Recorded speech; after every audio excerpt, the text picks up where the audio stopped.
Muchas gracias.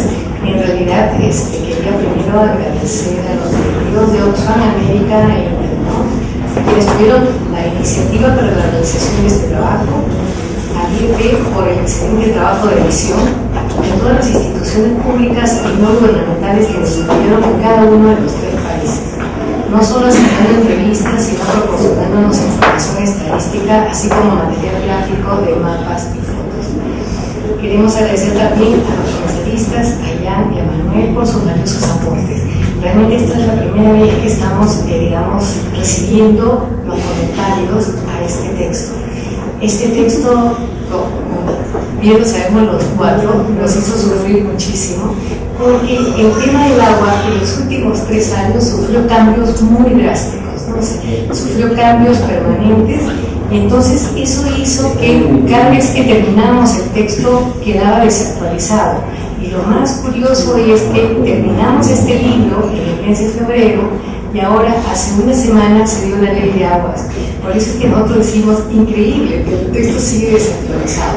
Pero lo interesante es qué significa esa desactualización. Y en realidad es muy interesante eso, porque es en los últimos 3 años que todo el tema del agua tiene una dinámica increíble, muy fuerte en cada uno de los 3 países.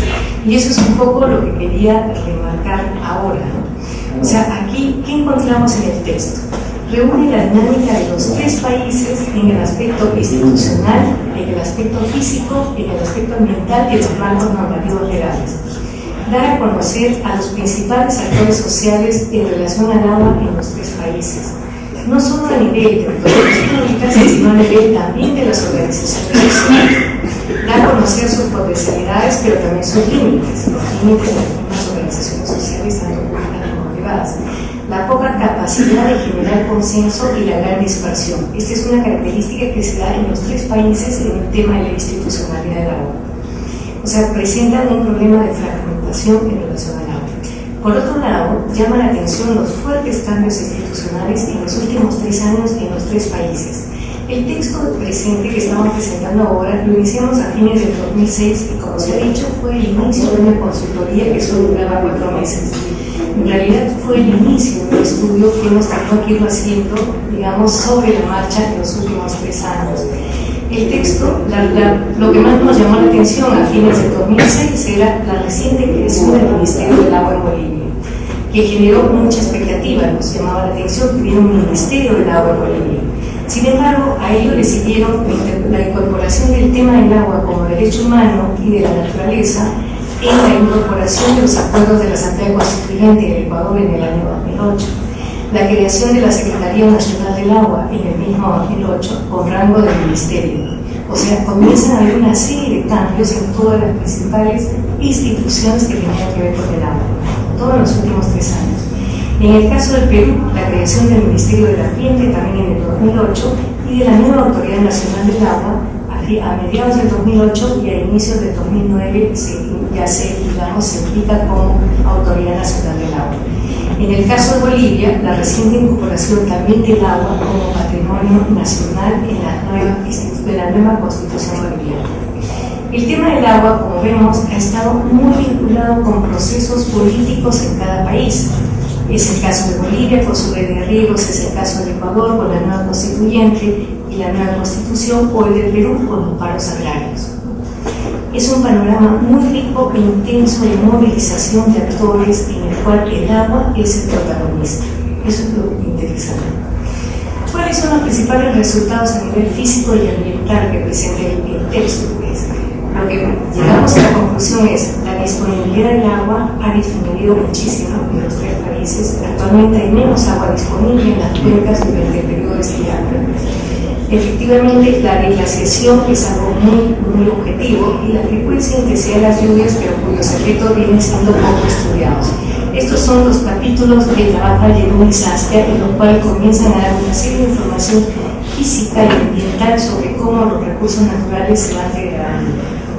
Frente a una demanda creciente por el producto hídrico, lamentablemente todo lo que es la oferta ha disminuido.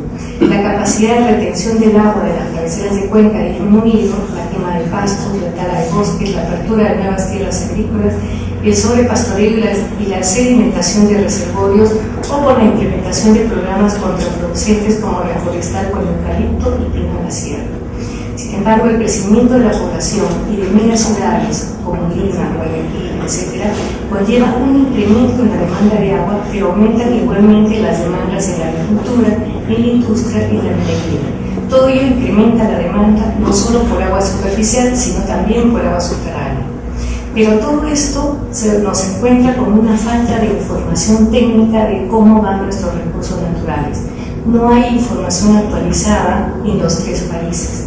Por ejemplo, está comprobado que hay un 10% menos de lluvia en la Amazonía y que ello ocasiona menos caudal en los ríos, el promedio baja en 2 metros, pero por lo mismo necesitamos que haya más investigación, mayor monitoreo respecto a los recursos hídricos.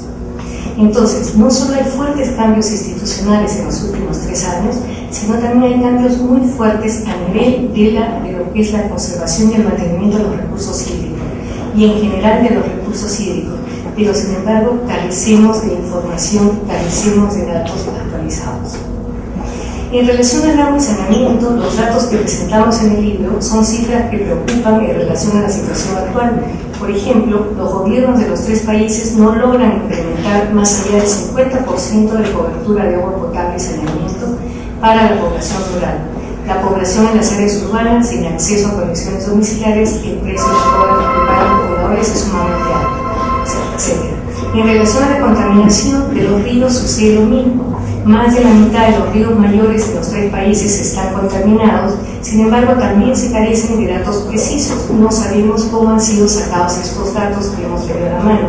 El grado de contaminación de un río difiere según la época en la cual van a ser tomados estos datos.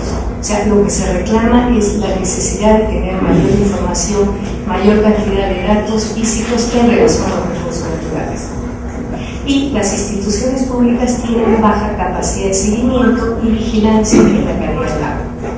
Y en relación a los marcos normativos legales, bueno, en relación al reconocimiento de los derechos de las comunidades y los pueblos indígenas ante el Estado, que es el capítulo de Laureano, se ve como en los 3 países se han avanzado en el reconocimiento de los derechos de las comunidades, pero se mantiene el sistema de dominio eminente del Estado sobre los recursos naturales. Se aprecia que tanto en Bolivia como en Ecuador el reconocimiento a los derechos de las comunidades y pueblos indígenas se han incorporado en la nueva Constitución, en la cual se reconoce la plurinacionalidad en el caso del Estado ecuatoriano, y el Estado boliviano es plurinacional, aceptado por el referéndum de enero de este año. O sea, en ese sentido, tanto Bolivia como Ecuador tienen un avance en lo que es en el reconocimiento de la diversidad cultural. Finalmente, el